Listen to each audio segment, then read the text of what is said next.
Boletim Coppola. Sejam muito bem-vindos ao Boletim Coppola sobre liberdade de expressão e especialmente sobre liberdade de imprensa. O psicólogo PhD Jordan Peterson afirma que a liberdade de expressão não é só mais um direito, é o direito. Porque, em última análise, a ignorância humana, aliada à imprevisibilidade do futuro, nos obriga a discutir o tempo todo o que nós devemos e o que nós não devemos fazer enquanto sociedade.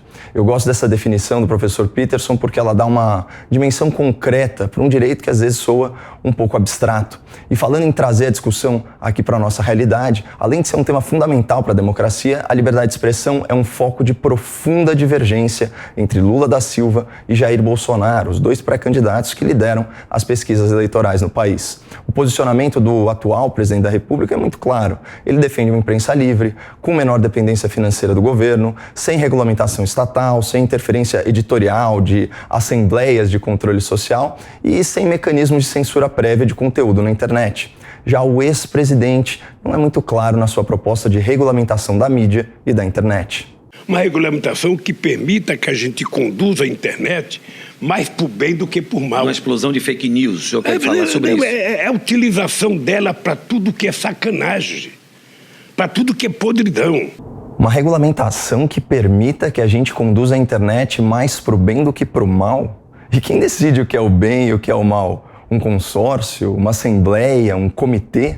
Uma agência criada por políticos corruptos, lavadores de dinheiro? E falar mal do governo vai ser considerado mal? Muito esquisito e muito vago isso aí. Por outro lado, a posição do atual presidente é bem definida e foi reiterada ontem em discurso na abertura dos trabalhos legislativos lá no Congresso Nacional. E afirmo, meus senhores, me sinto hoje parlamentar aqui também. Não deixemos que qualquer um de nós, quem quer que esteja no Planalto Central, ouse regular a mídia. Não interessa por qual intenção e objetivo.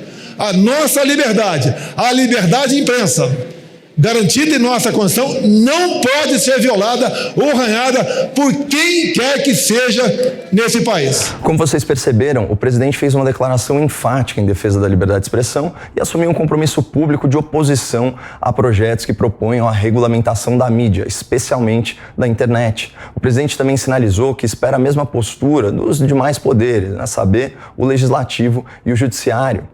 E a gente sabe que tanto nos corredores do Congresso quanto nos gabinetes do STF sobra iniciativa e sobra ambição para intervir. Na real, os avanços contra a liberdade de expressão, especialmente na internet, nas redes sociais, já saíram há muito tempo do campo da especulação e já se materializaram em projetos de lei, no caso do Parlamento, e em inquéritos inconstitucionais, no caso do Supremo, que já ordenou censura de matérias, remoção de perfis e até prisão de críticos mais entusiasmados. Daí para a regulamentação da mídia é só um pulo. E só lembrando que quando a turma fala em regulamentação ou até democratização da mídia, isso é um eufemismo, é um jeito mais suave, mais agradável de descrever uma ideia muito perigosa. Ter o governo interferindo na imprensa e na comunicação online entre os cidadãos. É aquela velha conhecida tentação autoritária dos governantes de exercerem maior controle sobre a informação que vem a público. Maior controle jurídico, maior controle financeiro e maior controle editorial. Eu te dou uma chance para adivinhar quem é o maior defensor da regulamentação da mídia e da internet hoje no Brasil. Uma dica, é uma pessoa extremamente ressentida pelo tratamento que recebeu da imprensa na época em que ele era corrupto. E depois do intervalo, a gente fala disso. Boletim Coppola.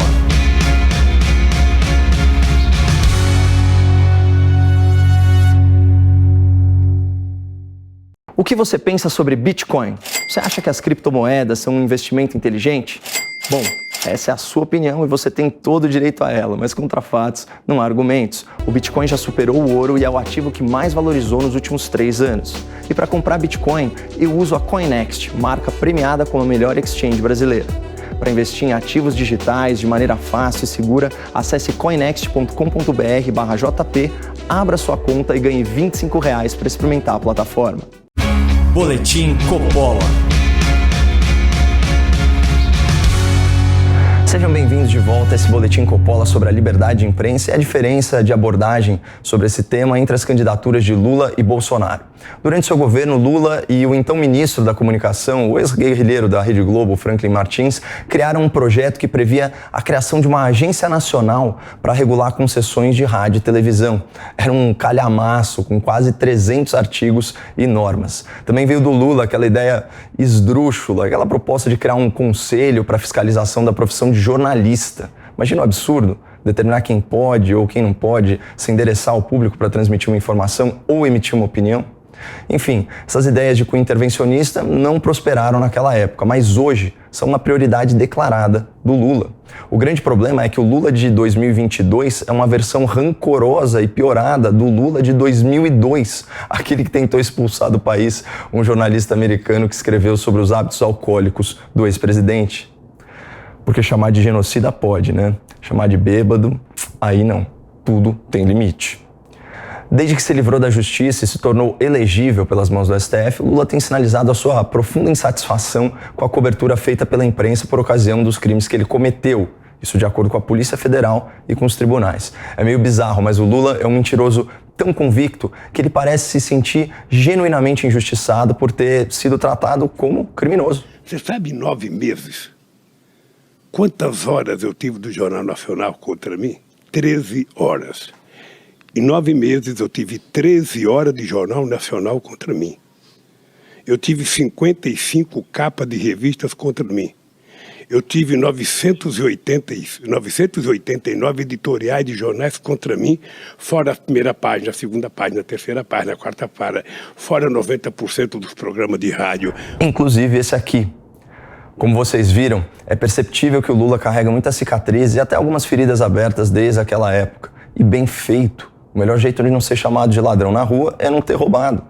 Mas toda essa experiência traumática que arruinou a sua biografia, que expôs o seu verdadeiro caráter e que manchou a sua reputação para sempre, só reforçou o seu desejo autoritário de interferir e de controlar a mídia. A ponto do Lula usar como argumento a favor da regulamentação a semelhança entre ele e o seu falecido amigo ditador da Venezuela. Aspas, eu vi como a imprensa destruía o Chávez. Aqui eu vi o que foi feito comigo. Essa fala é muito preocupante, porque levou menos de uma década para a imprensa livre ruir sobre a ditadura venezuelana. E o modus operandi é muito similar ao proposto pelo PT, uma lei nacional que enfraquece os grupos tradicionais de comunicação sob pretexto de combater o oligopólio. Depois vem a distribuição de verbas públicas para emissoras locais e produtores de conteúdo simpáticos ao governo. Aí na sequência vem as exigências de conteúdo, como a obrigação de veicular publicidade e narrativas governamentais e, finalmente, um conselho, um comitê aparelhado pelo Estado, com poderes para advertir, para multar e até fechar veículos de comunicação com base na sua linha editorial. Hoje, o único grande jornal independente que ainda opera na Venezuela e pode noticiar a miséria, a violência e as transgressões aos direitos humanos no país é o El Nacional, que por causa disso sofre perseguição política e judicial. Mas o que não falta na Venezuela é mídia e jornalistas bancados pelo governo. A propósito, dá uma olhada no que o Lula pensa sobre isso. Eu fui democratizar um pouco isso, repartir isso. Quando eu cheguei na presidência, nós tínhamos, acho que 348 ou 438 meios de comunicação que recebia dinheiro do governo federal. Nós chegamos a 4 mil. É pouco. É pouco, porque regulamentar significa você também criar condições do o pequeno jornalzinho do interior, a pequena rádio do interior, receber o mínimo de auxílio, sabe, para funcionar. É exatamente o que a gente comentou aqui. Começa pelo controle jurídico, avança para a influência financeira e termina com a interferência editorial. E para que não reste dúvida sobre as intenções do PT em 2022, vejam essa fala recente do Lula.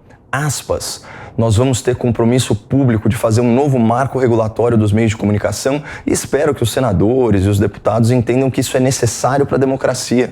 Inclusive, vamos discutir com a sociedade uma regulamentação da internet. Quero voltar para corrigir as deficiências que não conseguimos corrigir quando eu era presidente. Bom, para fechar, só um último desabafo. Essas declarações do Lula têm viés claramente autoritário e são uma antessala da censura. Qualquer jornalista, qualquer profissional da imprensa que apoia essa candidatura está vivendo uma síndrome de Estocolmo, ou seja, está criando uma afeição pelo seu próprio agressor. E provavelmente, daqui a alguns meses, a sociedade brasileira vai ter que escolher entre alguém com fala ríspida, mas que pelo menos defende o nosso direito de falar, ou alguém com fala mansa, mas que quer limitar a nossa liberdade de expressão e controlar a informação que chega até nós. Não deveria ser uma decisão difícil para ninguém. Muito obrigado, não percam a esperança no Brasil e fiquem com Deus.